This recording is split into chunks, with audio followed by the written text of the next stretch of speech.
السلام علیکم ورحمۃ اللہ وبرکاتہ۔ نئے سال کا آغاز اسلامی انداز میں کریں۔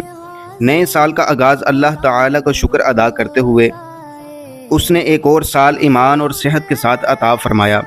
توبہ و استغفار کریں، پچھلے سال کے گناہوں پر سچے دل سے توبہ کریں، استغفار پڑھیں اور آئندہ بہتری کا عزم کریں۔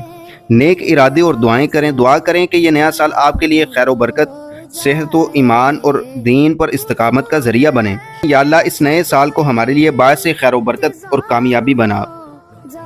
نیک اعمال کا آغاز کریں، قرآن پاک کی تلاوت سے سال کا آغاز کریں، درود شریف کثرت سے پڑھیں، صدقہ دیں، کسی غریب کی مدد کریں، اپنے دل کو حسد و کینہ اور بغض سے پاک کریں۔ اپنے گزشتہ سال کا جائزہ لیں، کیا کھویا کیا پایا اور آئندہ بہتری کیسے لائی جا سکتی ہے۔ محرم الحرام کا احترام کریں، چونکہ اسلامی سال کا پہلا مہینہ محرم الحرام ہے۔ یہ مہینہ ادب اور صبر اور دعا کا مہینہ ہے۔ اس میں روزے رکھنا خاص طور پر 9ویں اور 10ویں محرم کی بہت فضیلت رکھتا ہے۔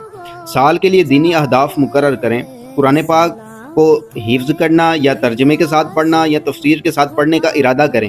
ہفتہ وار یا ماہانہ صدقہ دینے کا معمول بنائیں۔ نبی کریم علیہ الصلوۃ والسلام کے اسوہ حسنہ کو زندگی میں اپنائیں۔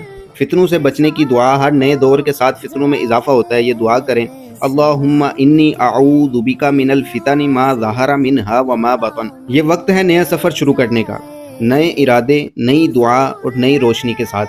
اللہ تعالی ہم سب کا یہ سال ایمان، تقوی، عافیت، سلامتی اور کامیابیوں والا بنائے۔ اللہ تعالی ہمیں نئے سال میں نیکیوں کی توفیق دے، گناہوں سے بچائے اور دین پر استقامت عطا فرمائے، آمین یا رب العالمین۔